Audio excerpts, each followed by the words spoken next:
നിങ്ങളുടെ ഫേവറേറ്റ് സീരിയലുകൾ ടിവിയിൽ വരുന്നതിന് മുൻപേ സൺ നെക്സ്റ്റ് ആപ്പിൽ കാണാം. ഇനി എല്ലാവർക്കും മുൻപേ കാണൂ. ഇപ്പോൾ തന്നെ സൺ നെക്സ്റ്റ് ആപ്പ് ഡൗൺലോഡ് ചെയ്ത് സബ്സ്ക്രൈബ് ചെയ്യൂ. എനിക്കൊരു കാര്യം പറയാനുണ്ട്, പറഞ്ഞിട്ടേ പോവൂ. നീരജയെ കൊണ്ട് അളിയ മാപ്പ് പറയിച്ചു, ഞാൻ കഴിയടിച്ചു. പക്ഷേ എടുത്തോണ്ട് വന്ന മദ്യക്കുപ്പികളായ ചിമിട്ടന്മാരെ തിരിച്ചു ചോദിക്കല്ലേ അളിയ. ഞാൻ അവരെ അത്രയ്ക്ക് സ്നേഹിച്ചു പോയി. പിരിയാൻ വയ്യളിയ. ഞങ്ങള് കല്യാണം കഴിക്കാൻ പോവാ. ഇന്ദ്രജ വേണ്ട. സൂര്യ, ആ അച്ഛാ, അധികം വൈകാതെ എന്നെയോ നന്ദിനി അവർ കൊന്നേക്കാം അല്ലേ?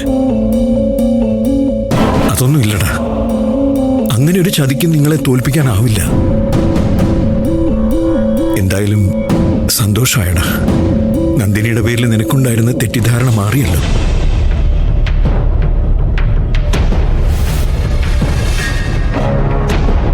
Nandini, I am sorry.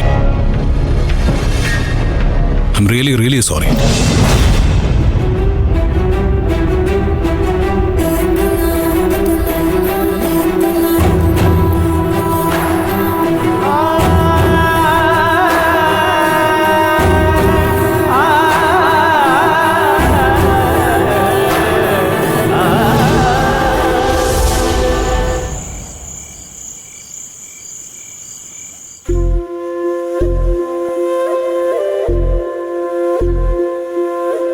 ദേവി, ഇന്ദ്രജ മാഡവും സൂര്യ സാറും തമ്മിലുള്ള വഴക്ക് ഇന്നത്തോടെ തീർത്തു കൊടുക്കണേ. ഇന്ദ്രജ മാഡത്തിന് ദേഷ്യം ഉണ്ടാക്കുന്ന ഒരു കാര്യവും സൂര്യ സാറിന്റെ ഭാഗത്തുനിന്ന് ഉണ്ടാവരുതേ. നാളെ നേരം വെളുക്കുമ്പോ ഇന്ദ്രജ മാഡത്തിനോട് സൂര്യ സാർ നല്ല രീതിയിൽ തന്നെ പെരുമാറണേ. താനേ താന്നിയുടെ ഭക്തയാ. തെറ്റായ കാര്യങ്ങൾ ദേവിയോട് ചോദിക്കാൻ പാടുണ്ടോ? ഞാൻ തെറ്റായിട്ടൊന്നും ചോദിച്ചില്ലല്ലോ.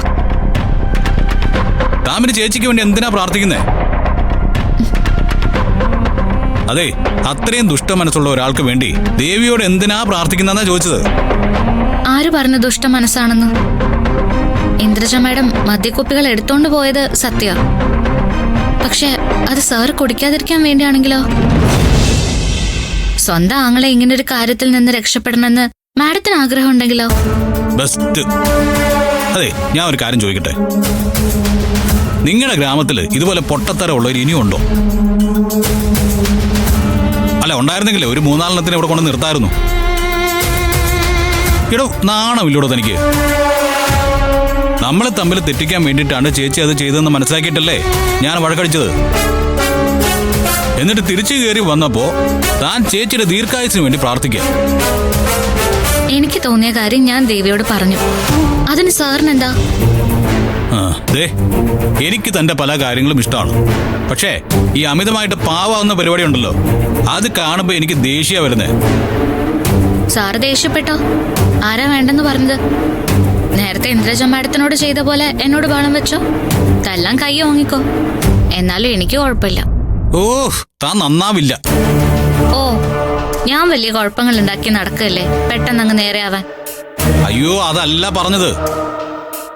ഒരു ശത്രുവിനെ കണ്ട തിരിച്ചറിയാനെങ്കിലും പഠിക്കണം.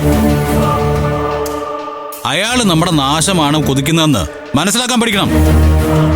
എന്റെ ശത്രുക്കളെ എനിക്ക് നന്നായിട്ട് അറിയാം. അരെ വാ വാ വാ വാ വാ. ഇനിയിപ്പോ ചോദിച്ചാ പറയും എന്റെ ശത്രു സാറാണെന്ന്. ഞാൻ എന്റെ കുടുംബത്തിൽ പോകാൻ സമ്മതിക്കാത്തത് സാറാണെന്ന്. വെറുതെ കല്യാണത്തിന് ജോലി ചെയ്യാൻ വന്ന് എന്നെ പിടിച്ച് സാറ് താലി കിട്ടിയില്ലേ, എന്നിട്ട് ഇവിടെ കൊണ്ടുവന്ന് നിർത്തിയില്ലേ? അപ്പോ സാറല്ലേ എന്റെ ശരിക്കുള്ള ശത്രു? ഇതല്ലേ പറയാൻ പോന്നേ? എല്ലാം അറിയാലോ, പിന്നെ എന്നെ കൊണ്ടെന്തിനാ രണ്ടാമത് പറയിപ്പിക്കുന്നത്? എത്ര കിട്ടിയാലും പഠിക്കില്ല. ഒരു കാര്യം ചെയ്യും, നാളെ നേരം വെളുക്കുമ്പോ തന്നെ ചേച്ചിയുടെ മുമ്പിൽ ചെന്ന് നിൽക്കും. ഇന്നത്തെ ദേഷ്യം അടക്കം സകലതും അങ്ങ് തീർത്തു കിട്ടും. എന്നിട്ട് അടുക്കളയിൽ ചെന്നിരുന്ന് മോങ്ങാലോ. ഞാൻ എവിടെയെങ്കിലും ഇരുന്ന് കരഞ്ഞോളാം. സാറിന്റെ മുന്നിലേക്ക് വരാതിരുന്ന പോരെ? നന്ദിനി, അടി കിട്ടിയാ തിരിച്ചു കൊടുക്കണം. അതിനി എത്ര വലിയ ആളായ പോലും. ഞാനത് പഠിച്ചിട്ടില്ല. അയ്യോ, പിന്നെ താൻ എന്താ പഠിച്ചേ? ഇത്രയും കാലം കൊണ്ട് താൻ എന്താ പഠിച്ചതെന്ന്? ഓ, ഒച്ച എടുക്കണ്ട. ഞാൻ ഉറങ്ങാൻ പോവാ. സാറിന് ഇഷ്ടമുള്ളത് സാറ് ചിന്തിച്ചോ, എനിക്കിഷ്ടമുള്ളത് ഞാനും ചിന്തിച്ചോണം. നന്ദിനി, ചേച്ചിയുടെ മനസ്സിൽ എന്നെ കുറിച്ചോ തന്നെ കുറിച്ചോ നല്ല ചിന്തയൊന്നുമില്ല. തനിക്കറിയോ, ഞാൻ മദ്യപാനം നിർത്താതിരിക്കാൻ വേണ്ടിയിട്ട് ചേച്ചി എന്തൊക്കെ ചെയ്യുന്നറിയോ? ഞാൻ വിശ്വസിക്കില്ല. ഹേ,